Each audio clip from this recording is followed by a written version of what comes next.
ಬೈಲಹೊಂಗಲ ಉಪವಿಭಾಗ ಹಾಗೂ ಬೆಳಗಾವಿ ಜಿಲ್ಲಾ ಪೊಲೀಸ್ ವತಿಯಿಂದ ಹಮ್ಮಿಕೊಂಡಿರತಕ್ಕಂಥ ಮಾದಕ ದ್ರವ್ಯಗಳ ಕುರಿತಾಗಿ ಜಾಗೃತ ಕಾರ್ಯಕ್ರಮದ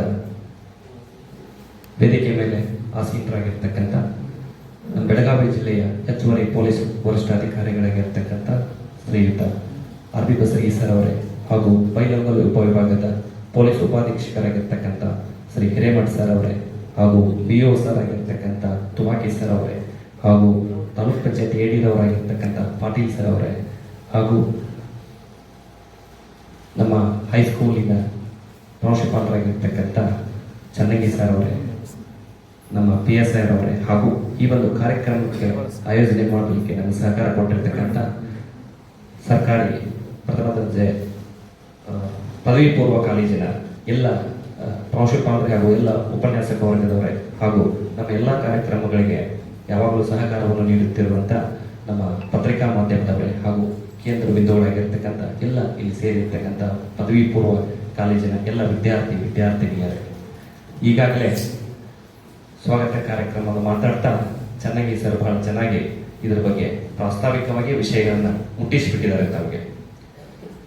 ಈ ಒಂದು ನಿಮಗೆ ನೋಡಿದಾಗಲೇ ಗೊತ್ತಾಗ್ತದೆ, ಮಾದಕ ದ್ರವ್ಯಗಳ ಒಂದು ಜಾಗೃತಿ ಕಾರ್ಯಕ್ರಮ ಇದು ನಮ್ಮ ಕರ್ನಾಟಕ ಸರ್ಕಾರ ಹಾಗೂ ಪೊಲೀಸ್ ಇಲಾಖೆ ವತಿಯಿಂದ ಡ್ರಗ್ ಫ್ರೀ ಕರ್ನಾಟಕ ಅಂತ ಹೇಳಿ ಸಂಪೂರ್ಣವಾಗಿ ಮಾದಕ ದ್ರವ್ಯಗಳು ನಿರ್ಮೂಲನೆಯಾಗಬೇಕು ನಮ್ಮ ರಾಜ್ಯದಲ್ಲಿ ಅಂತ ಹೇಳಿ ಒಂದು ಡ್ರಗ್ ಫ್ರೀ ಕರ್ನಾಟಕ ಅನ್ನುವಂಥ ಒಂದು ಘೋಷವಾಕ್ಯದ ಅಡಿಯಲ್ಲಿ ನಮ್ಮ ಪೊಲೀಸ್ ಇಲಾಖೆ, ಅದರಲ್ಲೂ ಬೆಳಗಾವಿ ಜಿಲ್ಲಾ ಪೊಲೀಸ್ ವತಿಯಿಂದ ಪ್ರತಿ ಕಾಲೇಜುಗಳಿಗೆ, ಶಾಲಾ ಕಾಲೇಜುಗಳಿಗೆ ಭೇಟಿ ಕೊಟ್ಟು ಈ ರೀತಿಯಾದಂಥ ಒಂದು ಜಾಗೃತಿ ಕಾರ್ಯಕ್ರಮವನ್ನು ಮಾಡಬೇಕು ಅಂತ ಹೇಳಿ ನಮ್ಮ ಮೇಲಾಧಿಕಾರಿಗಳ ಒಂದು ಆದೇಶದ ಅನುಸಾರ ಈ ದಿನ ಸ್ವತಃ ಖುದ್ದಾಗಿ ಮಾನ್ಯ ಹೆಚ್ಚುವರಿ ಪೊಲೀಸ್ ವರಿಷ್ಠಾಧಿಕಾರಿಗಳೇ ಈ ತಮ್ಮ ಕಾರ್ಯಕ್ರಮಕ್ಕೆ ಆಗಮಿಸಿದ್ದಾರೆ. ಇದೊಂದು ವಿಶೇಷ, ಯಾಕಂದ್ರೆ ಬಹಳಷ್ಟು ನಮ್ಮ ಬೆಳಗಾವಿ ಜಿಲ್ಲಾ ಪೊಲೀಸ್ ಕಡೆಯಿಂದ ಈ ಒಂದು ಮಾದಕ ದ್ರವ್ಯಗಳು ನಿರ್ಮೂಲನೆಯಾಗಬೇಕು, ಡ್ರಗ್ ಫ್ರೀ ಬೆಳಗಾವಿ ಜಿಲ್ಲೆ ಆಗಬೇಕು ಅಂತ ಹೇಳಿ ಬಹಳಷ್ಟು ಕಾರ್ಯಕ್ರಮಗಳನ್ನು ಆಯೋಜನೆ ಮಾಡ್ತಾ ಇದ್ವಿ. ಬಹಳಷ್ಟು ನಮ್ಮ ಎಲ್ಲ ಜಿಲ್ಲಾ ಮಟ್ಟದ ಹಿರಿಯ ಅಧಿಕಾರಿಗಳು ಇದ್ರ ಬಗ್ಗೆ ಬಹಳಷ್ಟು ನಮಗೆ, ನಮ್ಮ ಕೆಳಹಂತದ ಅಧಿಕಾರಿಗಳಿಗೆ, ಪೊಲೀಸರಿಗೆ ಕಟ್ಟುನಿಟ್ಟಿನ ಸೂಚನೆಗಳನ್ನ, ಸಾಕಷ್ಟು ಸಲಹೆ ಸೂಚನೆಗಳನ್ನ ಕೊಟ್ಟಿದ್ದಾರೆ. ಈಗಾಗಲೇ ಮೊನ್ನೆ ನಮ್ದೊಂದು ವೀಕ್ಲಿ ಪರೇಡ್ ಅಂತ ಮಾಡ್ತೀವಿ ಜಿಲ್ಲಾ ಪರೇಡ್ ಗ್ರೌಂಡ್ ಅಲ್ಲಿ. ಅವಾಗಲೇ ಸನ್ಮಾನ್ಯ ಅಡಿಷನಲ್ SP ಸಾಹೇಬರು ಬಹಳಷ್ಟು ಒಂದು ಕಳಕಳಿಯನ್ನ ನಮ್ಮ ಎಲ್ಲಾ ಜಿಲ್ಲಾ ಪೊಲೀಸ್ ಅಧಿಕಾರಿಗಳು ಮತ್ತು ಸಿಬ್ಬಂದಿಗಳ ಮುಂದೆ ಒಂದು ಬಹಳ ಕಳಕಳಿಯನ್ನ ವ್ಯಕ್ತಪಡಿಸಿದ್ರು. ಯಾವುದಕ್ಕೆ ಅಂದ್ರೆ ಈ ಡ್ರಗ್ಸ್ ಬಗ್ಗೆ ನಾವೇನಾದ್ರೂ ಪೊಲೀಸರು ಅಂದ್ರೆ ನಮ್ಮನ್ನು ಉದ್ದೇಶಿಸಿ ಮಾಡ್ತಾ ಹೇಳಿದ್ರು ಅವರು, ನೀವು ಸುಮ್ಮನೆ ಕುಂತ್ರೆ, ನೀವೇನಾದ್ರೂ ಇದ್ರ ಬಗ್ಗೆ ಜಾಗೃತಿ ಕಾರ್ಯಕ್ರಮ ನಡೆಸದೇ ಇದ್ರೆ ಅಥವಾ ಸಂಬಂಧಪಟ್ಟದವರ ಮೇಲೆ ಕಟ್ಟುನಿಟ್ಟಿನ ಕಾನೂನು ಕ್ರಮಗಳನ್ನು ಕೈಗೊಳ್ಳದೇ ಇದ್ರೆ, ಏನು ಈಗಾಗಲೇ ನಾವು ಈ ಉಡ್ತಾ ಪಂಜಾಬ್ ಕೇಳಿದಿರಲ್ಲ, ಅಂದ್ರೆ ಪಂಜಾಬ್ ರಾಜ್ಯದಲ್ಲಿ ಸಾಕಷ್ಟು ಡ್ರಗ್ ಹಾವಳಿ ಇರೋದ್ರಿಂದ ಉಡ್ತಾ ಪಂಜಾಬ್ ಅಂತ ಹೇಳಿ ಅದ್ರ ಬಗ್ಗೆ ಒಂದು ಮೂವಿನೂ ಬಂತು, ಎಲ್ಲ ಆಯ್ತು, ನಿಮಗೂ ಗೊತ್ತಿದೆ. ಆ ಪರಿಸ್ಥಿತಿ ನಮ್ಮ ಕರ್ನಾಟಕದಲ್ಲಿ ಆಗುವಂತ ಪರಿಸ್ಥಿತಿ ಬರ್ತದೆ. ಅದಕ್ಕೆ ಬಹಳಷ್ಟು ನೀವು ಬೇರು ಸಮೇತ ಅದನ್ನು ಕಿತ್ತು ಹಾಕಲಿಕ್ಕೆ ಏನೇನು ಕಟ್ಟುನಿಟ್ಟಿನ ಕ್ರಮಗಳನ್ನು ಕೈಗೊಳ್ಳಬೇಕು ಅನ್ನೋದ್ರ ಬಗ್ಗೆ ಸುಮಾರು ಅರ್ಧ ಗಂಟೆ ನಮಗೆಲ್ಲ ಅವರು ಸಲಹೆ ಸೂಚನೆಯ ರೂಪದಲ್ಲಿ ನಮಗೆ ಮಾರ್ಗದರ್ಶನ ಮಾಡಿದ್ರು. ಅದರನ್ವಯ ಸ್ವತಃ ಅವರೇ ಇವತ್ತು ಕಿತ್ತೂರಿಗೆ ಬಂದು ಈ ಒಂದು ಕಾರ್ಯಕ್ರಮವನ್ನ ಸ್ವತಃ ನಮ್ಮ ಕಾಲೇಜಿನ ಮಕ್ಕಳಿಗೆ ಅವರೇ ಸಾಕಷ್ಟು ಮಾಹಿತಿಗಳನ್ನು ಕೊಡಬೇಕು ಅನ್ನುವಂಥ ಉತ್ಸುಕತೆಯಿಂದ ಬಂದಿದ್ದಾರೆ. ನಿಜವಾಗ್ಲೂ ಇಂಥ ಅಧಿಕಾರಿಗಳು ನಮ್ಮ ಪೊಲೀಸ್ ಇಲಾಖೆಯಲ್ಲಿ ಇರೋದ್ರಿಂದ ಏನಾಗ್ತಾ ಇದೆ, ನಮಗೂ ಕೂಡ ಕೆಳಹಂತದ ಅಧಿಕಾರಿಗಳಿಗೆ ಇಂಥ ಒಂದು drugs related any complaint, any issues ಇದ್ರೂ ಕೂಡ ಇಮಿಡಿಯೇಟ್ ಅಟೆಂಡ್ ಮಾಡಲಿಕ್ಕೆ ನಮಗೂ ಎಲ್ಲೋ ಒಂದು ಕಡೆ ಮಾನಸಿಕವಾಗಿ ಒಂದು ತುಡಿತಾ ಇರುತ್ತದೆ. ಅದರಂತೆ ಯಾಕೆ ಈ ಕಾಲೇಜುಗಳನ್ನೇ ನಾವು ಆಯ್ಕೆ ಮಾಡಿಕೊಳ್ತಾ ಇದ್ದೀವಿ ಅಂತಂದಾಗ, ಲಾಸ್ಟ್ ಇಯರ್ ನಾವೇ ಈ ಕಿತ್ತೂರಿನಲ್ಲಿ ಒಂದು ಕೇಸ್ ಮಾಡಿದ್ದೀವಿ. ಈ ಡ್ರಗ್ಸ್ ಅಂದ್ರೆ ಸಾಕಷ್ಟು ಡ್ರಗ್ಸ್ ಬರ್ತವೆ. ಡ್ರಗ್ಸ್ ಅಲ್ಲಿ ಗಾಂಜಾ, ನಿಮಗೆಲ್ಲ ಗೊತ್ತಿದೆ ಮಾದಕ ವಸ್ತುಗಳು ಏನು ಅಂತಂದ್ರೆ ಮನಸ್ಸಿಗೆ ಮತ್ತನ್ನು ತರುವಂತ ಎಲ್ಲಾ ವಸ್ತುಗಳು. ಅದರಲ್ಲೂ ಕೂಡ ಕೆಲವೊಂದಷ್ಟು ಈ NDPS ಆಕ್ಟ್ ಅಂತ ಬರ್ತದೆ, narcotic drugs and psychotropic substance act ಅಂತ ಹೇಳಿ. ಅದರ ಅಡಿಯಲ್ಲಿ ಯಾವ್ಯಾವ ಡ್ರಗ್ಸ್ ಅಂತ ದೊಡ್ಡ ಲಿಸ್ಟೇ ಇತ್ತು, ಸುಮಾರು 100ಕ್ಕೂ ಮಿಕ್ಕಿ ಡ್ರಗ್ಸ್ಗಳಿದಾವೆ. ಅದರಲ್ಲಿ ನಮ್ಮನ್ನ ಜಾಸ್ತಿ ಕಾಡ್ತಾ ಇರೋದು, ನಮಗೆ ಸುಲಭವಾಗಿ ಸಿಗುವಂಥದ್ದು ಯಾವಪ್ಪ ಅಂತಂದ್ರೆ ಗಾಂಜಾ. ನಾವು ಒಂದು ಗಾಂಜಾ ಕೇಸನ್ನು ಮಾಡಿದಾಗ ಸಿಕ್ಕಿರ್ತಕ್ಕಂಥ ಮಕ್ಕಳು ಯಾರು ಅಂತಂದ್ರೆ ITI ಓದುವಂತ ವಿದ್ಯಾರ್ಥಿಗಳು, 4 ಜನ ವಿದ್ಯಾರ್ಥಿಗಳು. ಎಷ್ಟು ಕೆಟ್ಟ ಪರಿಸ್ಥಿತಿ ಅದನ್ನು ನೋಡಿದಾಗ ನಮ್ಗೆ ಏನು ಅನಿಸ್ತಂತಂದ್ರೆ, ಕೇಸನ್ನು ಹಾಕಿದ್ವಿ ನಾವು. ಒಂದು ಕೇಸನ್ನು ಹಾಕುವಾಗ ಆ ಮಕ್ಕಳ ಜೀವನ, ಮುಂದಿನ ಶಿಕ್ಷಣ ಹಾಳಾಗ್ತದಂತ ನಮಗೂ ಗೊತ್ತು. ಅವ್ರ ತಂದೆ ತಾಯಿಗಳು ಬಂದು ನಮ್ಮನ್ನ ಕಾಲು ಹಿಡ್ಕೊಳ್ಳೋಟ್ರ ಮಟ್ಟಿಗೆ ಅವ್ರು ರಿಕ್ವೆಸ್ಟ್ ಮಾಡ್ಕೊಳ್ತಾ ಇದ್ದಾರೆ. ಬಟ್ ಅವ್ರ ಮಕ್ಕಳ ಚಲನವಲನ ಮತ್ತು ಹಿನ್ನೆಲೆಯನ್ನು ನೋಡಿದಾಗ ಅವರು ನಿರಂತರವಾಗಿ ಈ ಗಾಂಜಾವನ್ನು ತಂದು ಸೇವಿಸ್ತಾ ಇದ್ರು. ಅವ್ರು ಎಲ್ಲಿಂದ ತರ್ತಾ ಇದ್ರು ಅಂತ ಅದನ್ನೂ ಪತ್ತೆ ಮಾಡಿ ಯಾವ ಮಾರ್ಕೆಟ್ ಅವನ ಮೇಲೂ ಕೇಸ್ ಮಾಡಿದೀವಿ. ಅಂದ್ರೆ ಈ ITI ಸುಮಾರು 18-19 ವರ್ಷದ ಮಕ್ಕಳು ಇದಕ್ಕೆ ಅಡಿಕ್ಟ್ ಆಗಿದ್ದಾರೆ, ಇದು ಸೇರ್ತಾ ಇದ್ದಾರೆ ಅಂದಾಗ ಬಹಳ ಒಂದು ಖೇದಕರ ವಿಷಯ ಇದು ಬಂತು. ಹೀಗಾಗಿ ಮತ್ತೆ ಇದು ಏನಾಗ್ತಾ ಇದೆ ಅಂದ್ರಪ್ಪ, ಟಾರ್ಗೆಟ್ ಮಾಡ್ತಾ ಇರೋದು. ಈಗಾಗಲೇ ನಮ್ಮ ಚನ್ನಗಿ ಸರ್ ಮಾತಾಡ್ತಾ ಹೇಳಿದ್ರು, ವಿವೇಕಾನಂದರ ಒಂದು ಉಕ್ತಿಯನ್ನ ನೆನೆಸಿಕೊಂಡು, ಏನು ಯುವಕರು ಉಕ್ಕಿನ ನರಗಳು ಇರಬೇಕು ಅಂತ ಹೇಳಿ. ಭವ್ಯ ಭಾರತವನ್ನು ನಾವು ಕಟ್ಟಬೇಕಾದ್ರೆ, ಮಕ್ಕಳಿಗೆ ಭವ್ಯ ಭವಿಷ್ಯ ಸಿಗಬೇಕು ಅಂತಂದ್ರೆ ಉಕ್ಕಿನ ನರಗಳನ್ನು ಹೊಂದಿರತಕ್ಕಂಥ ಯುವ ಪಡೆ ನಮ್ಮ ದೇಶಕ್ಕೆ ಬೇಕು ಅಂತ ಹೇಳಿ. ನಾವೇನಾದ್ರೂ ಗಾಂಜಾ ಸೇವಿಸಿದ್ರೆ, ಈ ಮಾದಕ ದ್ರವ್ಯಗಳಿಗೆ ವ್ಯಸನಿಯಾದ್ರೆ ಉಕ್ಕಿನ ನರಗಳ ಬರಕ್ ಸಾಧ್ಯ ಐತೆ? ಉಕ್ಕಿನ ನರಗಳಲ್ಲ ಅವು. 20, 21, 22 ವರ್ಷದ ಯುವಕರು, ಸುಮಾರು 50-60 ವರ್ಷದ ನರಗಳು, ಅಂದ್ರೆ ಅಷ್ಟು ನರಸತ್ತವರ ತರ ಆ ಯುವಕರಾಗುವಂತ ಸಾಧ್ಯತೆ ಇದೆ. ಹೀಗಾಗಿ ಬಹಳ ಡೇಂಜರಸ್ ಇದು. ಮತ್ತೆ NDPS ಆಕ್ಟ್ ಅಲ್ಲಿ ಏನಾದ್ರೂ ಅವರು ಒಂದು ಸಾರಿ ತಗಲಾಕೊಂಡ್ರೆ ಬಹಳ ಕಠಿಣತರವಾದಂತಹ ಶಿಕ್ಷೆಗಳು ಈ ಒಂದು ಕಾನೂನಿನಲ್ಲಿದ್ದಾವೆ.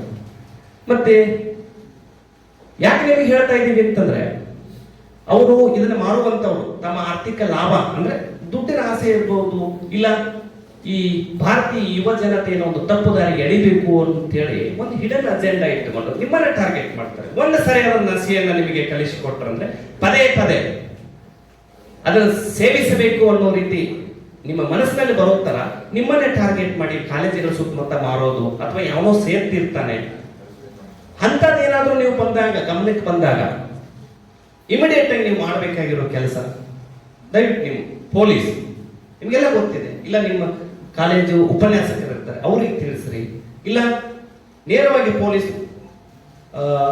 ನಂಬರ್ ಇದೆ 112 ಗೊತ್ತಿದೆಯಲ್ಲ, 112 ನಮ್ಮ ಪೊಲೀಸ್ ನಂಬರ್.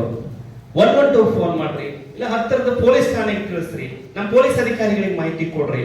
ಒಟ್ಟೆ ನೀವು ಕೊಡೋ ಒಂದು ಮಾಹಿತಿಯಿಂದ ಎಷ್ಟೋ ಜೀವಗಳಲ್ಲಿ ಉಳಿಯುವಂತ ಸಾಧ್ಯತೆಗಳಿರ್ತದೆ. ಹೀಗಾಗಿ ನೀವು ಯಾರು ನಿಮ್ಮ ಕಣ್ಣು ಮುಂದೆ ನಡೀತಾ ಇದ್ರು ಕಣ್ಣು ಮುಚ್ಕೊಂಡು ಕುಳಿತುಕೊಳ್ಳುವ ಹಾಗಿಲ್ಲ. ಮೊನ್ನೆ ನಾವು MK ಒಂದು ಗಾಂಜಾ ಕೇಸ ನಡೀಬೇಕಾದ್ರೆ ನಮಗೆ ಹೆಲ್ಪ್ ಮಾಡಿದವನು ಒಬ್ಬ ಯುವಕ, ಇಂಥವನೇ ಸರ್ ಇಂಥವ್ರು ಅಂತ ಹೇಳಿ ನಿಜವಾಗ್ಲೂ ಖುಷಿ ಆಯ್ತು ನಮಗೆ. ಯಾಕಂದ್ರೆ ಎಷ್ಟೋ ಕಡೆ ಏನ್ ನಡೀತದೆ ನಮ್ಗೆ ಗೊತ್ತೇ ಆಗೋದಿಲ್ಲ. ನೀವು ಯಾರಾದ್ರೂ ಅದನ್ನ ಕರೆಕ್ಟ್ ಆಗಿ ಮಾಹಿತಿ ಕೊಟ್ರೆ ನಾವು ಕಾನೂನು ಪ್ರಕಾರ ಅವ್ರ ಮೇಲೆ ಕ್ರಮ ಕೈಗೊಳ್ತೀವಿ. ಅದ್ರ ಜೊತೆ ನಿಮ್ಮ ಹೆಸರುಗಳನ್ನು ಎಲ್ಲೂ ನಾವು ಬಹಿರಂಗಪಡಿಸಕ್ ಹೋಗೋದಿಲ್ಲ, ಇಂಥವ್ರು ಹೇಳಿದಾರೆ ಅಂತೇಳಿ ಅದು ನಿಮ್ಮ ತಲೆಯಲ್ಲಿರಲಿ. ಅದಕ್ಕಾಗಿ ನೀವೆಲ್ಲ ಯುವಕರು ಏನಿವತ್ತು ಮುಂದೆ ಇನ್ನೂ ಸಾಹೇಬರುಗಳು ಬಹಳಷ್ಟು ಮಾತಾಡ್ತಾರೆ, ಎಲ್ಲರೂ ನೀವೊಂದು ದೃಢ ನಿಶ್ಚಯ ಮಾಡಬೇಕು. ಎಲ್ಲಿ ಡ್ರಗ್ಸ್ ಅಂದ್ರೆ ಗಾಂಜಾ, ಇಂಥವ್ ಗಾಂಜಾ ಸೇರ್ತಾನೆ, ಇಂಥವ್ ಗಾಂಜಾ ಮಾರ್ತಾನೆ, ಅಥವಾ ಇಂಥವ್ನು ಎಲ್ಲೋ ಗಾಂಜಾ ತರ್ತಾನೆ ಅಂತ ನಿಮಗೆ ಗೊತ್ತಾದ ತಕ್ಷಣ ನೀವು ಗುಪ್ತವಾಗಿ ಸೀಕ್ರೆಟ್ ಆಗಿ ಪೊಲೀಸರಿಗೆ ನೀವು ಖಂಡಿತ ನೀವು ಮಾಹಿತಿಯನ್ನು ಕೊಡುವಂತ ಕೆಲಸ ನೀವೆಲ್ಲ ವಿದ್ಯಾರ್ಥಿಗಳು ಮಾಡಬೇಕು. ನೀವು ಕೊಡೋದ್ರಿಂದ, ನೀವು ಕೊಡೋ ಮಾಹಿತಿ ಬಹಳಷ್ಟು ಜನಕ್ಕೆ ಹೆಲ್ಪ್ ಆಗ್ತದೆ. ಮೊನ್ನೆ ಇಲ್ಲಿರುವಂತ ಒಬ್ಬ ಬಾಲಕಿ, ನಿಮ್ಮ ಪದವಿ ಪೂರ್ವ ಕಾಲೇಜಿನ ಒಬ್ಬ ಬಾಲಕಿ, ಯಾವುದೋ ಬಸ್ ಸ್ಟ್ಯಾಂಡ್ ಅಲ್ಲಿ ಹುಡುಗರು ಅಲ್ಲಿ ಕೀಟ್ಲೆ ಮಾಡ್ತಾರೆ, ಬಂದು ಬಸ್ ಅಥವಾ ವಿದ್ಯಾರ್ಥಿನಿಯರಿಗೆ ತೊಂದರೆ ಕೊಡ್ತಾರೆ ಅಂತ ಹೇಳಿ ನೇರವಾಗಿ ನನಗೆ ಫೋನ್ ಮಾಡಿ ಹೇಳಿದ್ರು. ಹೇಳಿದಾಗ ಅವ್ರು ಯಾವ್ಯಾವ ಇಮಿಡಿಯೇಟ್ ಆಗಿ ಫೈಂಡ್ ಔಟ್ ಮಾಡಿ ತಂದು ಅವ್ರ ಮೇಲೆ ಕೇಸ್ ಹಾಕಿದ್ವಿ ನಾವು. ಈಗ ಅವ್ರು ವಾಪಸ್ ಬರುವುದಿಲ್ಲ. ಇದು ನೀವು ಮಾಹಿತಿ ಕೊಟ್ಟಾಗ ಗೊತ್ತಾಗ್ತದಲ್ಲ. ಎಷ್ಟೋ ಸಾರಿ ನಾವು ನಿಲ್ತೀವಿ, ಅವ್ರು ಪ್ಯಾಸೆಂಜರ್ ತರ ಇರ್ತಾರೆ ಅಥವಾ ಏನೋ ಇರ್ತಾರೆ. ಹೀಗಾಗಿ ನೀವು ಮಾಹಿತಿಯನ್ನು ಕೊಡ್ಲಿಕ್ಕೆ ಯಾವುದೇ ಕಾರಣಕ್ಕೂ ಹಿಂಜರಿಕೆ ಇರಬಾರ್ದು. ನೀವೆಲ್ಲ ಮುಂದೆ ಈಗ PUC ಪದವಿ ಪೂರ್ವ ಹಂತದಲ್ಲಿದ್ದೀರಿ. ಮುಂದೆ ನೀವು ಒಳ್ಳೆಯ ಶಿಕ್ಷಣವನ್ನು ಪಡೆದು ಇಡೀ ನಮ್ಮ ದೇಶ, ನಮ್ಮ ಸಮಾಜವನ್ನು ನಡೆಸುವಂತ ನಾಯಕರಾಗುವಂತವರಿದ್ದೀರಿ. ಹೀಗಾಗಿ ಕಾನೂನು ವಿರೋಧಿ ಚಟುವಟಿಕೆಗಳ ಯಾವುದೇ ಇರಲಿ ನಡೀತಾ ಇದ್ದಾವಂತಂದ್ರೆ ಪೊಲೀಸ್ನವರಿಗೆ ಮುಕ್ತವಾಗಿ ನೀವು ಮಾಹಿತಿಯನ್ನು ಕೊಡುವಂತ ರೂಢಿಯನ್ನ, ಹಿಂಜರಿಕೆ ಇಲ್ಲದೆ ಕೊಡುವಂತ ರೂಢಿಯನ್ನ ನೀವು ಇಟ್ಟುಕೊಂಡಿದ್ದೇ ಆದ್ರೆ ನಿಮ್ಮ ಸಹಕಾರ ನಮಗೆ ಸಿಕ್ಕರೆ ಖಂಡಿತ ನಾವು ಏನೀಗ ಡ್ರಗ್ ಫ್ರೀ ಕರ್ನಾಟಕ ಅನ್ನುವಂತ ಒಂದು ಏನೊಂದು ಕಾನ್ಸೆಪ್ಟ್ ಅನ್ನು ಇಟ್ಕೊಂಡು ನಿಮ್ಮ ಮುಂದೆ ಬಂದು ನಿಂತಿದ್ದೀವಲ್ಲ, ಅದು ಸಾಧ್ಯ ಆಗ್ತದೆ. ಇಂಥ ಹಿರಿಯ ಅಧಿಕಾರಿಗಳು, ಜಿಲ್ಲಾ ಮಟ್ಟದ ಹಿರಿಯ ಅಧಿಕಾರಿಗಳು ನಮ್ಮ ಕಾಲೇಜಿಗೆ ಬಂದು ಹೇಳಿದ್ದಕ್ಕೂ ಕೂಡ ಸಾರ್ಥಕ ಆಗ್ತಾ ಇದೆ ಅಂತ ಹೇಳ್ತಾ ಈ ಒಂದು ನನ್ನ ಪ್ರಾಸ್ತಾವಿಕ ಮಾತುಗಳನ್ನು ಮುಗಿಸ್ತಾ ಇದ್ದೀನಿ. ಎಲ್ಲರಿಗೂ ನಮಸ್ಕಾರ. ಜಿಲ್ಲಾ ಹೆಚ್ಚುವರಿ ಪೊಲೀಸ್ ವರಿಷ್ಠಾಧಿಕಾರಿಯವರೇ, ಮನೆ BO ಅವರೇ, ಮನೆ ಸಹಾಯಕ ನಿರ್ದೇಶಕರವರೇ, ಹಾಗೂ ಚನ್ನಗಿ ಸರ್ ಅವರೇ, ಮತ್ತು ನನ್ನ ಎಲ್ಲ ಪೊಲೀಸ್ ಅಧಿಕಾರಿ ಮಿತ್ರರೇ, ಮುದ್ದು ವಿದ್ಯಾರ್ಥಿನಿಯರೇ, ಹಾಗೂ ಎಲ್ಲ ಪತ್ರಕರ್ತ ಮಿತ್ರರೇ. ಈಗ ನಾವೆಲ್ಲ PUC ಇದ್ದೀರಲ್ಲ, 2 ನಿಮಿಷದಲ್ಲಿ ಹೇಳ್ತೀನಿ. ಆಲ್ರೆಡಿ ನಮ್ಮ CJ ಅವರು ಬಹಳ ವಿಸ್ತೃತವಾಗಿ ಹೇಳಿದ್ದಾರೆ. ಈಗ ನಾವು ಈ ಪ್ರೋಗ್ರಾಮ್ ಮಾಡ್ತಾ ಇರ್ತಕ್ಕಂಥ ಉದ್ದೇಶ ಏನಂತಂದ್ರೆ, ಈಗ ನಾವು ಕೂಡ ನಿಮ್ಮ ಸ್ಟೇಜ್ ಅನ್ನು ದಾಟ್ ಬಂದಿದ್ದೀವಿ. ನಮ್ಮ ಲೈಫ್ ನ ನಾವು ವಾಪಸ್ ತಿರುಗಿ ನೋಡಿದಾಗ ಬಹಳ ಪ್ರಾಮಿನೆಂಟ್ ಆಗಿರ್ತಕ್ಕಂಥದ್ದು, ಬಹಳ ಇಂಪಾರ್ಟೆಂಟ್ ಫೇಸ್ ಯಾವ್ದಪ್ಪ ಅಂದ್ರೆ PUC life, first year and second year. ಈ ಟೈಮಲ್ಲಿ ನೀವು ಏನೇನೋ ಶ್ರಮ ಪಡ್ತೀರಿ, ಏನು ವಿದ್ಯೆ ಬಗ್ಗೆ ನೀವು ಎಷ್ಟು ಕಷ್ಟಪಟ್ಟು ಓದ್ತೀರಿ, ಅದು ನಿಮ್ಮ ಮುಂದಿನ ಜೀವನವನ್ನ ನಿರ್ಧರಿಸುತ್ತೆ. ಆದ್ರೆ ಈ ಒಂದು 2 ವರ್ಷದಲ್ಲಿ ನಿಮಗೆ ಡೈವರ್ಷನ್ಸ್ ಜಾಸ್ತಿ ಇದಾವೆ. ಡೈವರ್ಷನ್ಸ್ ಬಹಳ ವಿವಿಧ ರೀತಿಯಲ್ಲಿ ಡೈವರ್ಷನ್ಸ್ ಇದಾವೆ. ಈಗ ಎಲ್ಲ ಟೀನೇಜ್ ಇರೋದ್ರಿಂದ ಹುಡುಗ ಮತ್ತು ಹುಡುಗಿ ಅಟ್ರಾಕ್ಷನ್ಸ್ ಇರ್ತದೆ, ಅದು ಕೂಡ ಒಂದು ಡೈವರ್ಷನ್ ಇದೆ. ಅದಾದ್ಮೇಲೆ ಫ್ರೆಂಡ್ ಸರ್ಕಲ್ ಇದೆ, ಬೈಕ್ಸ್, ಮೊಬೈಲ್ಸ್, ಯಾರೋ ಈ ಸಿಗರೇಟ್ ಹೊಡೆಯೋದು, ಅದು ಕೂಡ ಡೈವರ್ಷನ್ಸ್ ಆಗ್ತದೆ. ಅದ್ರ ಜೊತೆಗೆ ಅದನ್ನು ಮೀರಿ ಮುಂದೆ ಹೋಗೋದು ಗಾಂಜಾ ಕನ್ಸಂಪ್ಷನ್. ಇವು ಎಲ್ಲ ಡೈವರ್ಷನ್ಸ್ ಏನ್ ಮಾಡ್ತವೆ, ನಿಮ್ಮ ಗುರಿ ಏನಿದೆ, ನೀವು ಈಗ ಮುಂದಿನ ವರ್ಷ ಎಕ್ಸಾಮ್, ಸೆಕೆಂಡ್ PU ಇದ್ರೆ ಎಕ್ಸಾಮ್ ಬರೀತೀರಿ, ಫಸ್ಟ್ PU ಇದ್ರೆ ಇನ್ನೂ 2 ವರ್ಷದಲ್ಲಿ ಎಕ್ಸಾಮ್ ಬರೀತೀರಿ. ಸೊ ನಿಮ್ಮ ಗುರಿನ ನೀವು ರೀಚ್ ಮಾಡ್ಲಿಕ್ಕೆ ಇವೆಲ್ಲ ನಿಮ್ಮನ್ನ ಪ್ರಿವೆಂಟ್ ಮಾಡ್ತವೆ. ಇವು ನಿಮಗೆ ತೊಂದರೆ ಕೊಡ್ತಕ್ಕಂಥ ವಿಷಯಗಳನ್ನ ನಿಮ್ಮಿಂದ ತೆಗೆದು ಹಾಕಿ ನಿಮ್ಮ ಗುರಿ ರೀಚ್ ಮಾಡ್ಲಿಕ್ಕೆ ನಾವು ನಿಮ್ಗೆ ಸಹಾಯ ಮಾಡುವ ಉದ್ದೇಶದಿಂದ ನಾವು ಇವತ್ತಿಲ್ಲಿ ಬಂದಿದ್ದೀವಿ. ಈಗ ಮುಖ್ಯವಾಗಿ ಉದ್ದೇಶ ಏನಂತಂದ್ರೆ ಇದು ಗಾಂಜಾ ಕನ್ಸಂಪ್ಷನ್. ಈಗ ಏನಾಗ್ತಾ ಇದೆ, ಬಹಳಷ್ಟು ಈ ತಾಲೂಕಾ ಮಟ್ಟದ ಪ್ಲೇಸ್ ಅಲ್ಲಿ ವಿದ್ಯಾರ್ಥಿಗಳಿಗೆ ಈ ಸಹವಾಸ ನಿಮಗೂ ಕೂಡ ಇರ್ತಾನೆ, ಚೆನ್ನಾಗಿದೆ ಅಂತ ಹೇಳ್ತಾನೆ. ನಿಮ್ಗೆ ಔಟ್ ಆಫ್ ಕ್ಯೂರಿಯಾಸಿಟಿ ನೀವು ಅದು ತಗೊಂಡಾಗ ಏನಾಗ್ತದೆ, ಒಂದ್ಸರಿ ಚೆನ್ನಾಗಿರುತ್ತೆ, 2 ಸರಿ ಚೆನ್ನಾಗಿರುತ್ತೆ. ಈಗ ಪದೇ ತಗೋಬೇಕಾದ್ರೆ ಫ್ರೀ ಆಗಂದ್ರೆ ಯಾವ್ದು ಸಿಗುದಿಲ್ಲ, ದುಡ್ಡು ಕೊಡ್ಬೇಕಾಗ್ತದೆ. ಸೊ ನೀವು ಮನೆಯಿಂದ ನಿಮ್ಮ ಹತ್ರ ದುಡ್ಡು ಎಲ್ಲಿ ಬರ್ತದೆ, ದುಡ್ಡು ಬರಲ್ಲ. ಯಾರ ಹತ್ರ ಸಾಲ ಮಾಡ್ಲಿಕ್ಕೆ ಸ್ಟಾರ್ಟ್ ಮಾಡ್ತೀರಿ, ಆ ಸಾಲ ತೀರಿಸ್ಲಿಕ್ಕೆ ಇನ್ನೊಬ್ಬನ ಹತ್ರ ಸಾಲ ತಗೊಳ್ತೀರಿ. ಲಾಸ್ಟಿಗೆ ಇದನ್ನ ಏನ್ ಮಾಡ್ತೀರಿ, ಏನೋ ಒಂದು ಅಡಮಾನ ಇಡಕ್ಕೆ ಸ್ಟಾರ್ಟ್ ಮಾಡ್ತೀರಿ. ಸೊ ಎಟ್ ದ ಎಂಡ್ ನಿಮ್ಗೆ ಏನಾಗ್ತದೆ, ಮರ್ಯಾದೆ ಹೆದರಕ್ಕೆ ಸ್ಟಾರ್ಟ್ ಮಾಡ್ತೀರಿ, ಇದು ಮನೆಯಾಗ ಗೊತ್ತಾದ ನಿಮ್ಗೆ. ಸೊ ಈ ತರ ಆಗಿ ನಿಮ್ಮ ವಿದ್ಯಾರ್ಥಿ ಜೀವನ ಫ್ರೀ ಆಗಿ ನೆಮ್ಮದಿಯಿಂದ ಒಂದು ಒಳ್ಳೆ ವಿದ್ಯಾರ್ಥಿ ಜೀವನ ಕಳೆಯುವ ಬದಲಿ ಸ್ಟ್ರೆಸ್ಫುಲ್ ಆಗಿ ತೊಂದರೆ ಮಾಡಿಕೊಂಡು ನೀವು ಜೀವನ ಸಾಗಿಸಬೇಕಾಗ್ತದೆ. ಮತ್ತೆ ಇಷ್ಟೆಲ್ಲ ಪ್ರಾಬ್ಲಮ್ಸ್ ಇದ್ದಾಗ ನೀವು ಓದೋದ್ ಕಡೆಗೆ ಗಮನ ಕೊಡ್ಲಿಕ್ಕೆ ಆಗುದಿಲ್ಲ. ಸೊ ಹೀಗಾಗಿ ನೀವೇನ್ ಮಾಡ್ಬೇಕಾಗ್ತದೆ, ಇವು ಯಾವುದು ಅಟ್ರಾಕ್ಷನ್ಸ್ ಏನಿದೆ, ಡಿಸ್ಟ್ರಾಕ್ಷನ್ಸ್ ಏನಿದೆ, ಅವಕ್ಕೆ ನೀವು ಬಲಿ ಆಗ್ಬಾರ್ದು. ಓಕೆ, ಸೊ ಹಾಗಾಗಿ ನಿಮ್ದು ಏನಿದೆ, ಅಚೀವ್ಮೆಂಟ್ ಏನ್ ಮಾಡ್ಬೇಕಂತಂದಿದೆ ಅಂದ್ರೆ, ನೀವು ಮುಂದಿನ ವರ್ಷ ಪರೀಕ್ಷೆ ಏನಿರುತ್ತೆ ಆ ಪರೀಕ್ಷೆ ಕಡೆಗೆ ಗಮನ ಕೊಡಬೇಕು. ಪರೀಕ್ಷೆ ಕಡೆ ಗಮನ ಕೊಡಬೇಕಾದ್ರೆ ನೀವು ಇವತ್ತಿನಿಂದ ಓದ್ಲಿಕ್ಕೆ ಶುರು ಮಾಡಬೇಕು.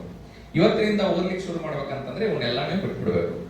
ಒಂದು ಎರಡನೇದ್ದು, ಇದ್ರ ಬಗ್ಗೆ ಏನಾದ್ರೂ ನಿಮ್ಗೆ ಗೊತ್ತಿರ್ತದೆ, ಸಿಕ್ಕಾಪಟ್ಟ ಮಾಹಿತಿ ಇರ್ತದೆ. ಯಾರೋ ಎಲ್ಲೋ ಏನೋ ಗಾಂಜಾ ಸೇದೋದು ಅಥವಾ ಸಿಗರೇಟ್ ಸೇದೋದು ಅಥವಾ ಹೆಣ್ಮಕ್ಳನ್ನ ಚುಡಾಯಿಸೋದು, ಈ ತರದ್ದು ನಿಮ್ಗೆ ಏನಾದ್ರೂ ಮಾಹಿತಿ ಇದ್ರೆ ದಯವಿಟ್ಟು ನಮ್ಮ ಪೊಲೀಸರಿಗೆ ದಯವಿಟ್ಟು ನೀವು ತಿಳಿಸ್ಬೇಕು. ಅಥವಾ ನಿಮ್ಮಲ್ಲಿ ಮೊಬೈಲ್ ಏನಾದ್ರೂ ಇದ್ರೆ ಪ್ಲೇಸ್ಟೋರ್ ಅಲ್ಲಿ KSP ಆಪ್ ಅಂತ ಡೌನ್ಲೋಡ್ ಮಾಡ್ಕೊಂಡು ಅದರಲ್ಲಿ ಕೂಡ ತಿಳಿಸಬಹುದು. ನೀವೇನಾದ್ರು ತಿಳಿಸಿದ್ರೆ ಅದ್ರಲ್ಲಿ ಏನು ಗೊತ್ತಾಗೋದಿಲ್ಲ. ಅರ್ಥ ಆಯ್ತಾ? ಸೊ ಒಳ್ಳೆ ರೀತಿಯಿಂದ ಓದ್ರಿ, ಒಳ್ಳೆ ವಿದ್ಯಾಭ್ಯಾಸ ಮಾಡ್ರಿ. ಮತ್ತೆ ಇಲ್ಲೆಲ್ಲ ನಿಮ್ಮ ಒಂದು ಸಮಯವನ್ನು ನಮಗೆ ನೀವು ಇಲ್ಲಿ ಕೊಟ್ಟಿದ್ದೀರಿ. ಸೊ ನೀವು ನಿಮ್ಮ ಸಮಯ ಕೊಟ್ಟದಕ್ಕೆ ನಿಮಗೆಲ್ಲ ಧನ್ಯವಾದಗಳು. ಮತ್ತು ಈ ಒಂದು ಪ್ರೋಗ್ರಾಮ್ ಅರೇಂಜ್ಮೆಂಟ್ ಮಾಡಿರೋದಕ್ಕೆ ಎಲ್ಲ ಶಿಕ್ಷಣ ಇಲಾಖೆಗೆ ನನ್ನ ಧನ್ಯವಾದಗಳನ್ನು ತಿಳಿಸ್ತಾ, ನಮ್ಮ ಪೊಲೀಸ್ ವರಿಷ್ಠಾಧಿಕಾರಿ, ಹೆಚ್ಚುವರಿ ಪೊಲೀಸ್ ವರಿಷ್ಠಾಧಿಕಾರಿ ವಿಷಯಗಳು ತಮಗೆ ಇನ್ನೂ ಹೆಚ್ಚಿನ ರೀತಿಯಿಂದ ತಿಳಿಸ್ತಾರೆ. ಸೊ ಅವ್ರಿಗೆ ನಾನು ಅನುವು ಮಾಡಿಕೊಡ್ತಾ ನನ್ನ 2 ಮಾತನ್ನು ಮುಗಿಸ್ತೇನೆ. ಜೈ ಹಿಂದ್. ಎಲ್ಲರಿಗೂ ನಮಸ್ಕಾರ.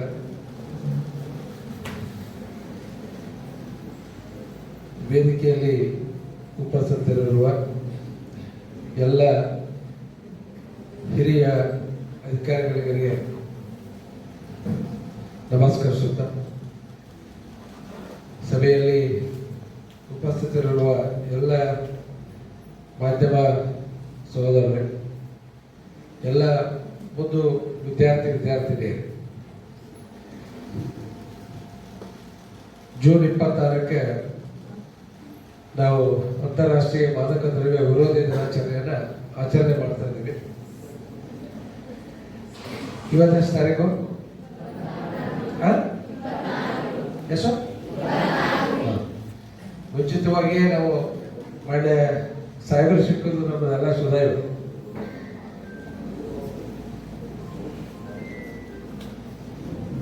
ಈ ಮಾದಕ ವಸ್ತುಗಳ ಬಗ್ಗೆ ಎಲ್ಲರಿಗೂ ಮಾಹಿತಿ ಇಲ್ಲ. ಎಲ್ಲರಿಗೂ ಒಂದು 4-5 ಹೆಸರು ಹೇಳ್ತಾರಲ್ಲ, 2 ನಿಮಿಷನಾಗ ಹೇಳ್ಬೇಕು. ನಾವು ಭಾಳ ಮಾತಾಡೋದಿಲ್ಲ, 2 ನಿಮಿಷನಾಗ ಹೇಳ್ಬೇಕು. ಒಂದು ಅತ್ಯಂತ ಸರಳವಾಗಿ ಸಿಗುವಂತ ಮಾದಕ ವಸ್ತು ಯಾವುದು? ಒಬ್ಬರು ಹೇಳ್ರಿ, ಯಾರ?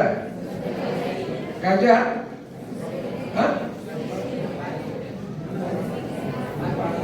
ತಂಬಾಕು ಬಂತ,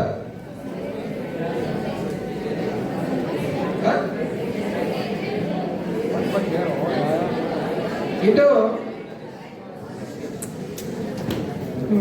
ಬಹುಶಃ ಒಂದೇ ವಿಷಯ ಮಾತಾಡೋಣ.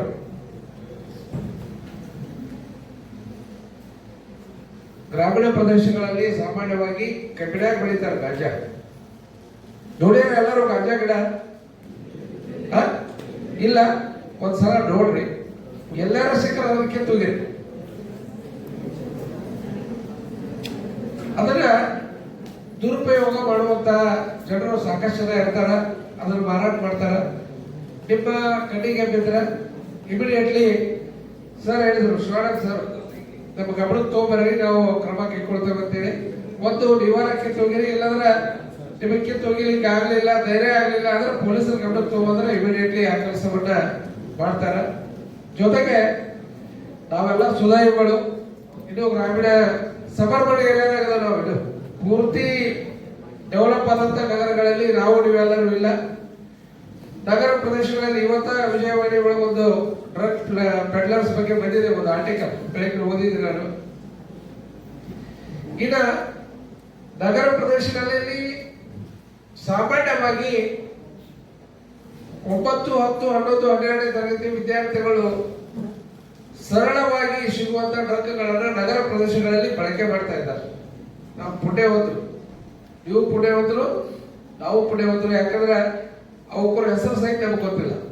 ಯಾರಾದರೂ ಫೆವಿಕಾಲ್ ಹೆಸರು ಕೇಳಿದ್ರೆ, ಫೆವಿಕಾಲ್ ಎದಕ್ಕೆ ಯೂಸ್ ಮಾಡ್ತಾರ? ಅಂಟಸಾಕ್ ಯೂಸ್ ಮಾಡ್ತಾರಲ್ಲ. ಅಯೋಡೆಕ್ಸ್ ಹೆಸರು ಕೇಳಿದಿರಿ? ಅಯೋಡೆಕ್ಸ್ ಎದಕ್ಕೆ ಯೂಸ್ ಮಾಡ್ತಾರ? ಮೈಕೈಲು.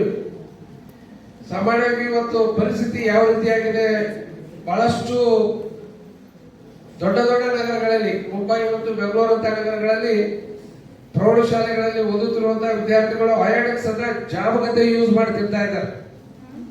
That is also addiction. ಅದಕ್ಕೆ ನಾವು ಪುಣ್ಯವಂತರು ಅಂತ ಹೇಳಿದ್ವಿ, ಯಾಕಂದ್ರೆ ಆ ಕಲ್ಪನೆನೇ ನಮಗಿಲ್ಲ.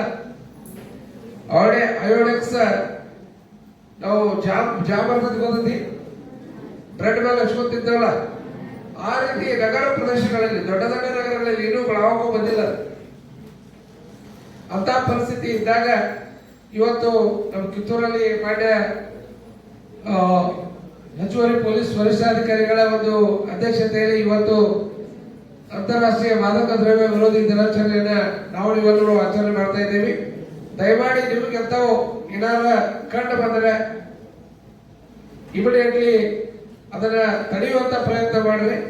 ನಿಮ್ಮ ತಡಿಲಿಕ್ಕೆ ಶಕ್ತಿ ಇರಲಿಲ್ಲ ಅಂದ್ರೆ ಮುಂದಿನ ಕ್ರಮಕ್ಕಾಗಿ ಪೊಲೀಸ್ ಇಲಾಖೆಗೆ ತಿಳಿಸಿದ್ರೆ ಖಂಡಿತವಾಗಿಯೂ ಕೂಡ ನಮ್ಮ ನೆರವಿಗೆ ಅವರು ಬರ್ತಾರೆ.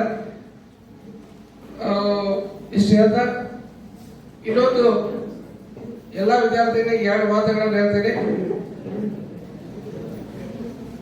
ಇದು ಟೀನೇಜ್ 13 to 18, 13ರಿಂದ 18 ವರ್ಷ ಮುಗಿಯುವವರೆಗೆ ನಮ್ಮ ಡಿವೈಎಸ್ಪಿ ಸಾಹೇಬರು ಹೇಳಿದರು. ಬಹಳ ಗೋಲ್ಡನ್ ಪೀರಿಯಡ್ ಇದೆ. ಹಾಳು ಮಾಡ್ಕೊಳ್ಳೋಕ್ಕೂ ಅಷ್ಟೇ ವೇಗವಾಗಿ ಹಾಳಾಗ್ತೀವಿ, ಒಳ್ಳೇದಾಗಕ್ಕೂ ಅಷ್ಟೇ ಒಳ್ಳೆಯದಾಗಿ ಮಾಡ್ಕೊಳ್ಳಿಕ್ಕೆ ಒಂದು ಗೋಲ್ಡನ್ ಪೀರಿಯಡ್. ಬಹುಶಃ ಎಲ್ಲರೂ ಫಸ್ಟ್ ಇಯರ್ ಸೆಕೆಂಡ್ ಇಯರ್ ಇದ್ದೀರಿ, ಚೆನ್ನಾಗಿ 2 ವರ್ಷ ಹೋದ್ರಿ. ಚೆನ್ನಾಗಿ 2 ವರ್ಷ ಹೋದ್ರಿ ಅಂದ್ರೆ ಈ ಅವಧಿ ಮುಗಿತೀವಿ ಅಂದ್ರೆ ಮುಂದೆ ಆಟೋಮೆಟಿಕ್ ಆಗಿ ತಾವು ಏನೋ ತಮ್ಮ ಬುದ್ಧಿಮತ್ತೆ ಹೆಚ್ಚಾಗಿರ್ತೈತೆ, ಮೈಂಡ್ ಮ್ಯಾಚೂರ್ಡ್ ಆಗಿರ್ತೈತಿ. ತಪ್ಪು ಯಾವುದು ಸರಿ ಯಾವುದು ಅನ್ನೋದನ್ನ ನಿರ್ಧಾರ ಮಾಡುವಂತ ಒಂದು ಕಾಲ 18 ವರ್ಷ ಮುಗಿದ ಮೇಲೆ ಸಿಗ್ತಿದೆ. ಅದಕ್ಕೆ ಯಾರು ಕೂಡ ತಪ್ಪು ಹೆಜ್ಜೆ ಇಡಬೇಡ್ರಿ. ನಿಮಗೆಲ್ಲರಿಗೂ ಒಳ್ಳೇದಾಗ್ಲಿ. ಯಾರು ಕೂಡ ಮಾದಕ ದ್ರವ್ಯ ವ್ಯಸನಿಗಳಾಗಬೇಡ್ರಿ ಅಂತ ಹೇಳ್ತಾ ನನ್ನ ಮಾತು ಮುಗಿಸ್ತೇನೆ. ಜೈ ಜೈ ಕರ್ನಾಟಕ. ಯಶಸ್ವಿಗೊಳಿಸಬೇಕು.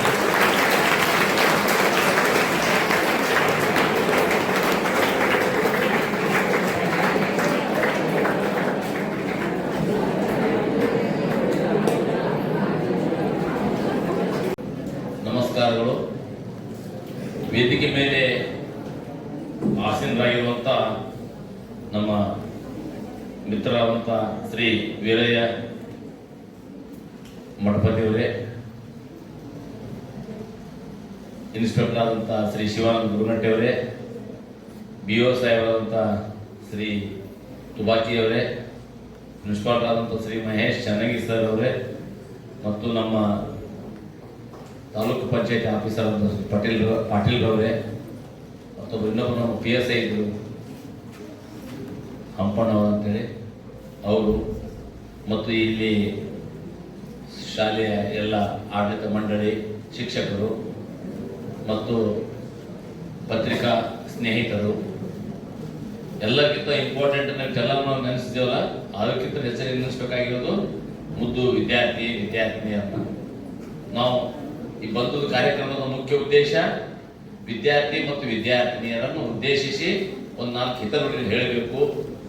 ನಮ್ಮ ಅನುಭವದ ಮಾತುಗಳನ್ನು ಅವ್ರ ಕಿವಿಯಲ್ಲಿ ಹಾಕಬೇಕು ನಮ್ಮೊಂದು ಉದ್ದೇಶ ಇದೆ. ಅದಕ್ಕಾಗಿ ಎಲ್ಲ ಈ ರಾಜಗುರು ಶಿಕ್ಷಣ ಸಂಸ್ಥೆಯಲ್ಲಿ ವಿದ್ಯಾಭ್ಯಾಸ ಮಾಡ್ತಿರುವಂತ, ಪದವಿ ಪೂರ್ವ ಶಿಕ್ಷಣ ಕಾಲೇಜಿನಲ್ಲಿ ಓದ್ತಿರುವಂತ ಎಲ್ಲ ಮುದ್ದು ವಿದ್ಯಾರ್ಥಿ ಮತ್ತು ವಿದ್ಯಾರ್ಥಿನಿಯರೇ,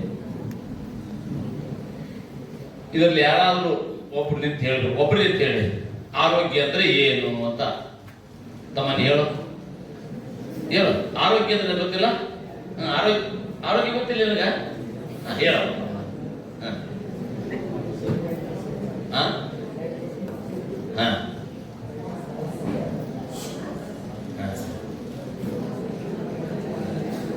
ಮತ್ತೆ ಯಾರು ಚೆನ್ನಾಗಿ ಪರಿಣಾಮಕಾರಿಯಾಗಿ ಆರೋಗ್ಯ ಅಂದ್ರೆ ಏನು, ಎದಕ್ಕೆ ಆರೋಗ್ಯ ಬೇಕ್ರಿ ಅಂತ ಯಾರು ಹೇಳ್ತೀರಾ? ತಂಗಿ ನೀ ಹೇಳವ, ನೀನ್ ಹೇಳ್ತಂಗಿ ಹೇಳ. ಅಲ್ಲ, ಆರೋಗ್ಯ ಅಂದ್ರೆ ನಿಮ್ಗೆ ಗೊತ್ತಿಲ್ವಾ? ಇಲ್ಲಿ ಕುತ್ತಿಯಲ್ಲಿ ಸ್ವೆಟರ್ ಕುತ್ತಿಯಲ್ಲಿ ನೀನ್ ಹೇಳು, ಹೇಳುವ ತಂಗಿ ಹೇಳು. ಏನು ಹೆಸರು? ಹೆಸರಿಲ್ಲ? ಏನ್ ಹೆಸರು? ರಾಧಿಕಾ ಆರೋಗ್ಯದ ಬಗ್ಗೆ ಹೇಳ್ತಾರೆ, ಕೇಳಿ. ಆರೋಗ್ಯ ಅಂತ ಹೇಳ್ತಾಳೆ ರಾಧಿಕಾ.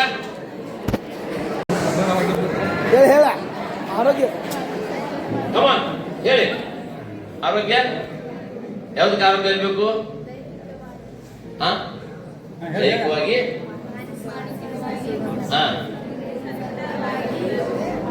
ಆರೋಗ್ಯ. ಗುಡ್.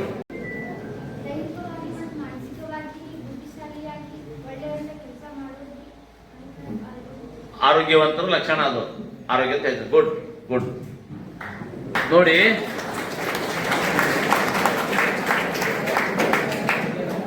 ಎಲ್ಲರ ಆರೋಗ್ಯವನ್ನ ನಿರ್ಣಯ ಮಾಡ್ಲಿಕ್ಕೆ, ಎಲ್ಲರ ಆರೋಗ್ಯ, ಇಡೀ ವಿಶ್ವದಾಗ ಎಲ್ಲರ ಆರೋಗ್ಯ ಹೆಂಗೆ ಆರೋಗ್ಯವಂತರ ಯಾರಿಗೆ ಅನ್ಬೇಕು ಅಂತ ಹೇಳಿ ನಿರ್ಣಯ ಮಾಡ್ಲಿಕ್ಕೆ world health WHO world health organisation ಇದೆ. ವರ್ಲ್ಡ್ ಹೆಲ್ತ್ ಆರ್ಗನೈಸೇಷನ್ ಅವ್ರದ್ದು ಡೆಫಿನಿಷನ್ ತೆಗೆದಿದ್ದಾರೆ. ಆರೋಗ್ಯವಂತ ಲಕ್ಷಣ ಆರೋಗ್ಯ ಯಾವ್ದಕ್ಕೆ ಅನ್ಬೇಕು? ಆರೋಗ್ಯ, what is the definition of health? ಆ ಡೆಫಿನಿಷನ್ ಪ್ರಕಾರ ಒಬ್ಬ ವ್ಯಕ್ತಿಯ ದೈಹಿಕ, ಮಾನಸಿಕ ಮತ್ತು ಸಾಮಾಜಿಕ 3 ಅಂಶಗಳಿಂದ ಕೂಡುವಂತ ಆರೋಗ್ಯ. ನೀನು ಬಹಳ ಸ್ಟ್ರಾಂಗ್ ಇದ್ದಿ, ಶಕ್ತಿವಂತ ಇದ್ದಿ, ಹೆಲ್ತ್ ದೈಹಿಕವಾಗಿಯೂ ಆರೋಗ್ಯ ಇರಬೇಕು, ಮಾನಸಿಕವಾಗಿಯೂ ಆರೋಗ್ಯ ಇರಬೇಕು, ಸಾಮಾಜಿಕ ವೆಲ್ಬೀಯಿಂಗ್, ಸೋಷಿಯಲ್ ವೆಲ್ಬೀಯಿಂಗ್ ಅಂತ ಅದಕ್ಕೆ, ಅಲ್ಲಿನೂ ಆರೋಗ್ಯವಂತನಾಗಿರ್ಬೇಕು. ಈ ಒಂದು 3 ಲಕ್ಷಣ ಯಾರ ಹತ್ರ ಇರ್ತಾವ ಅವನ ಹತ್ರ ಅವನು ಆರೋಗ್ಯವಂತರ ವ್ಯಕ್ತಿತ್ವ ಅಂತಾರ. ವಿದ್ಯಾರ್ಥಿಗಳ ಲಕ್ಷಣ ನೆನಪಿಟ್ಟಿದ್ರು, ದೈಹಿಕವಾಗಿ, ಮಾನಸಿಕವಾಗಿ ಮತ್ತು ಸಾಮಾಜಿಕವಾಗಿ ಯಾರು ಆರೋಗ್ಯವಂತ ಇರ್ತಾರ ಅವ್ರು 3 ಲಕ್ಷಣ ಇದ್ದವರು ಮಾತ್ರ ಸಂಪೂರ್ಣ ಆರೋಗ್ಯವಂತ.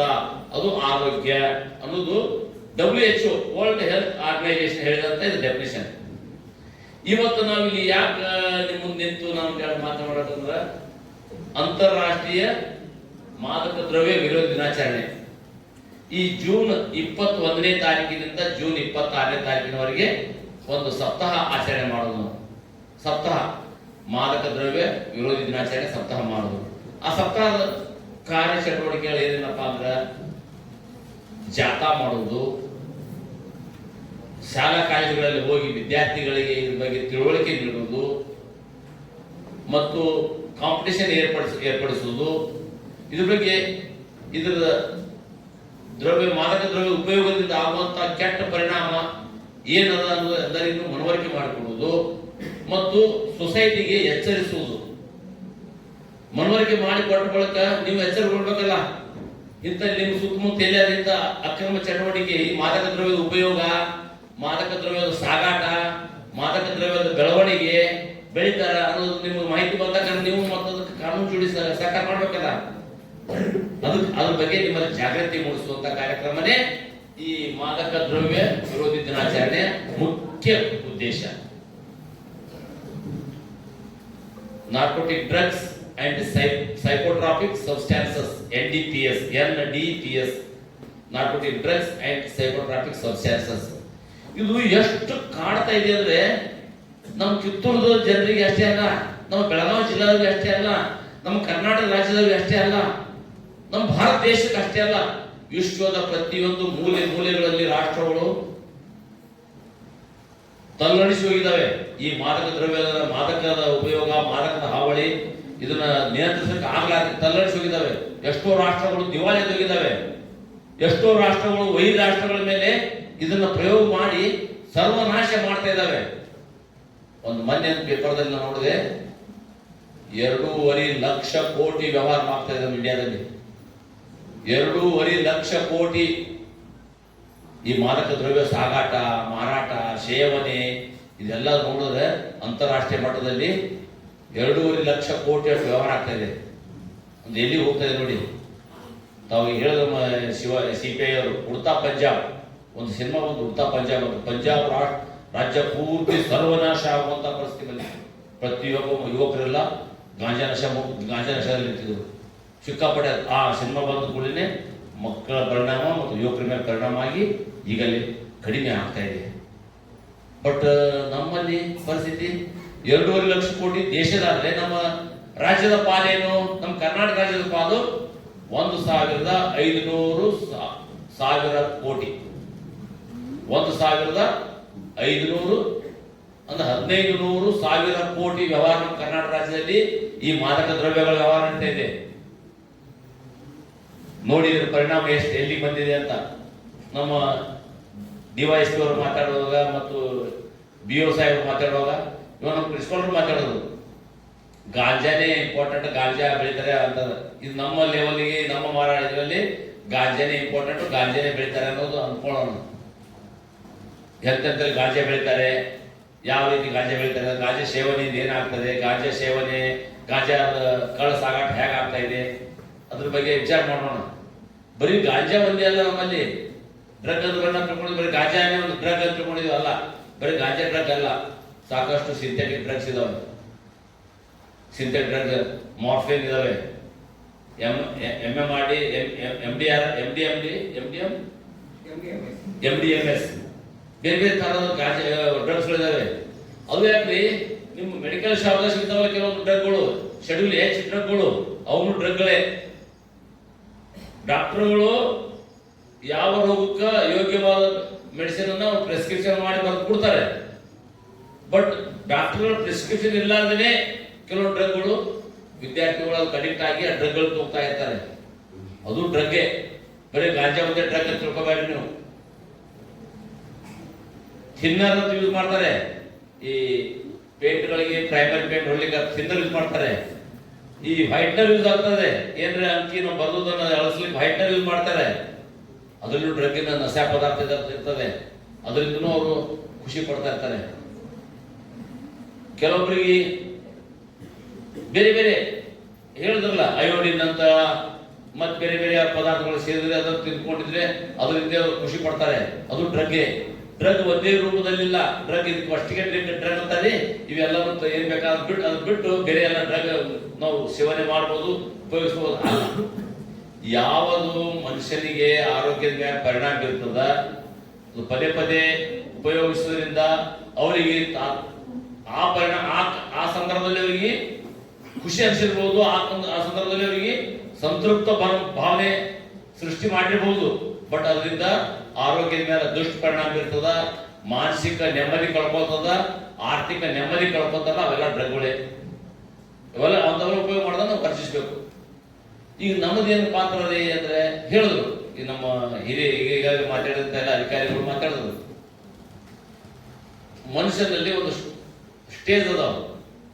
ಬಾಲ್ಯದಿಂದ ಸ್ಕೂಲಿಗೆ ಹೋಗೋರಿಗೆ ಒಂದು ಬಾಲ್ಯಾವಸ್ಥೆ. ಮಕ್ಕಳು ತಾಯಿ ತಂದೆ ಪೋಷಣೆಯಲ್ಲಿ ಬೆಳೀತಾರೆ.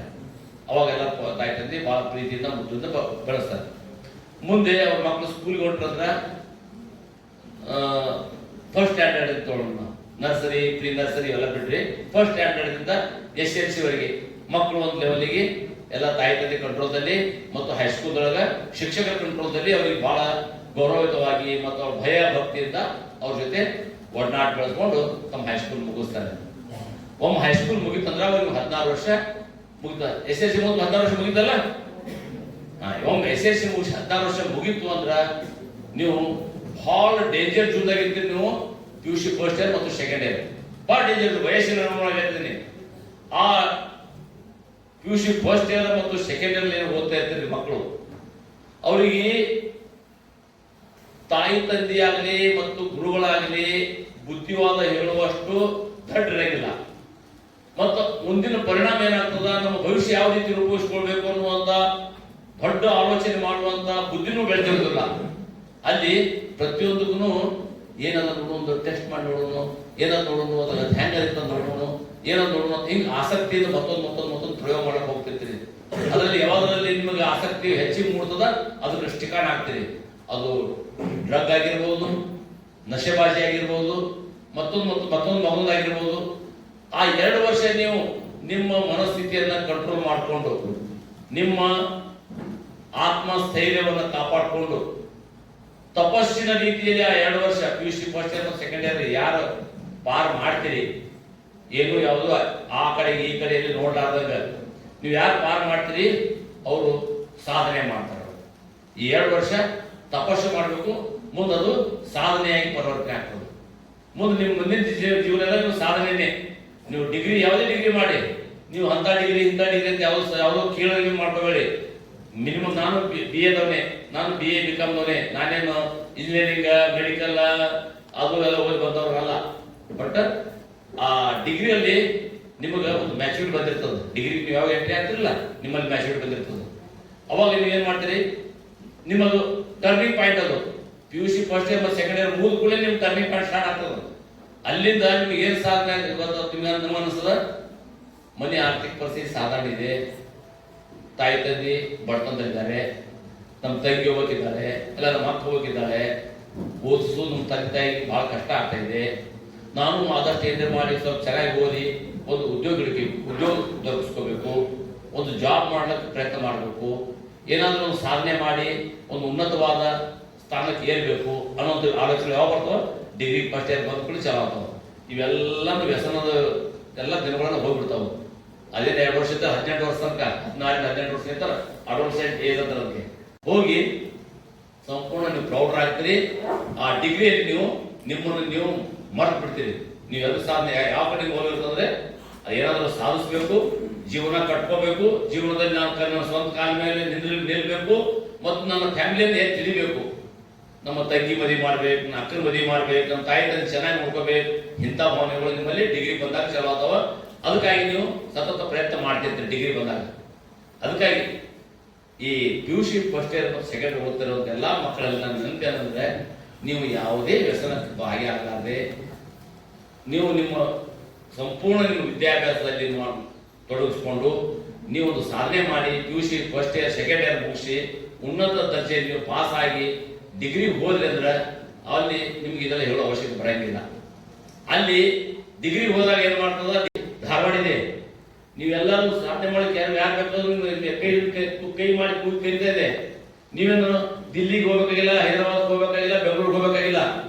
ಎಷ್ಟೋ ವಿದ್ಯಾರ್ಥಿಗಳು ಉತ್ತರ ಕರ್ನಾಟಕದ ಬೀದರ್, ಗುಲ್ಬರ್ಗ, ಬಿಜಾಪುರ್, ಬೆಳಗಾವ್, ರಾಯಚೂರು, ಯಾದಗಿರಿ, ಕೊಪ್ಪಳ, ಹಾವೇರಿ ಎಲ್ಲ ವಿದ್ಯಾರ್ಥಿಗಳು ಇದೇ ತಮ್ಮ ಜೀವನವನ್ನು ರೂಪಿಸಿಕೊಂಡಿದ್ದಾರೆ ಮತ್ತು ತಮ್ಮ ಭವಿಷ್ಯವನ್ನು ಇಲ್ಲೇ ಕಾಣ್ಕೊಂಡಿದ್ದಾರೆ ಮತ್ತು ಅವರು ಸಾಧನೆ ಮಾಡಿದ್ದಾರೆ. ಧಾರವಾಡ ಈ ವಿದ್ಯಾಭ್ಯಾಸ ನಿಮ್ಗೆಲ್ಲ ಎಷ್ಟು ಒಂದು 20 ಕಿಲೋಮೀಟರ್ ಇದೆ, 25 ಕಿಲೋಮೀಟರ್ ಇದೆ, 25-30 ಕಿಲೋಮೀಟರ್ ಒಳಗಿದೆ ಅಲ್ವಾ? ಹಾಗಾಗಿ ನಿಮಗೆ ಇಷ್ಟು ಅನುಕೂಲ ಇರುವಂತದ್ದು ಒಂದು ಅದ್ರ ಸದುಪಯೋಗ ಮಾಡ್ಕೊಳ್ಳಿ. ನೀವು ವಿದ್ಯಾವಂತರಾಗಿ ಒಳ್ಳೆ ಭವಿಷ್ಯ ರೂಪಿಸ್ಕೊಳ್ಳಿ. ನಿಮ್ಗೆಲ್ಲರೂ ಉಜ್ವಲವಾದ ಭವಿಷ್ಯ ಇದೆ. ಎಲ್ಲ ವಿದ್ಯಾರ್ಥಿನಿಯರಿಗೆ ಮತ್ತು ವಿದ್ಯಾರ್ಥಿಗಳಿಗೆ ಉಜ್ವಲವಾದ ಭವಿಷ್ಯ ಇದೆ. ನೀವು ಈ ನಶಮುಕ್ತ ಮಾದಕ ಅದರಿಂದ ನೀವು ಮುಕ್ತರಾಗಬೇಕು ಮತ್ತು ಅದು ಯಾವುದೇ ರೀತಿಯಿಂದ ಅದಕ್ಕೆ ವ್ಯಸನಿಗಳಾಗಬಾರ್ದು. ಯಾರು ಎಷ್ಟೇ ಪ್ರಯತ್ನ ಮಾಡಿ ನಿಮ್ಮನ್ನು ಪ್ರಚೋದಿಸಿದ್ರು ಸಹಿತ ಅದಕ್ಕೆ ಬಲಿ ಆಗಲಾರ್ದಂಗ ತಾವೆಲ್ಲರೂ ಒಂದು ಸದೃಢ ಮನಸ್ಸಿಂದ, ದೃಢ ಸಂಕಲ್ಪದಿಂದ ಈ ನಮ್ಮ ಸುಂದರ ಸಮಾಜ ನಿರ್ಮಾಣ ಮಾಡಕ್ಕೆ ತಾವೆಲ್ಲರೂ ಕೈ ಜೋಡಿಸ್ಬೇಕು ಅಂತ ತಿಳ್ಕೊಂಡು ತಮ್ಮೆಲ್ಲ ವಿನಂತಿ ಮಾಡಿಕೊಂಡು ನಮ್ಮ ಬೆಳಗಾವಿ ಜಿಲ್ಲಾ ಪೊಲೀಸ್ ವತಿಯಿಂದ ಮತ್ತು ಕಿತ್ತೂರು ಪೊಲೀಸ್ ಠಾಣಾ ಪೊಲೀಸ್ ವತಿಯಿಂದ ಮತ್ತು ಈ ಶಿಕ್ಷಣ ಸಂಸ್ಥೆ ವತಿಯಿಂದ ನನಗೆ ಇಲ್ಲಿ ಕರೆದು ನಿಮ್ಮನ್ನು ಉದ್ದೇಶಿಸಿ ಎಲ್ಲ ಮಾತಾಡಲಿಕ್ಕೆ ಮತ್ತು ಇದರ ಪರಿಣಾಮ ದುಷ್ಪರಿಣಾಮಗಳ ಬಗ್ಗೆ ತಿಳುವಳಿಕೆ ನೀಡಲಿಕ್ಕೆ ಒಂದು ಅವಕಾಶ ಮಾಡಿಕೊಟ್ಟಂತ ಎಲ್ಲರಿಗೂ ವಂದಿಸಿ ನನ್ನ 2 ಮಾತುಗಳನ್ನು ಮುಕ್ತಾಯ ಮಾಡ್ತೇನೆ.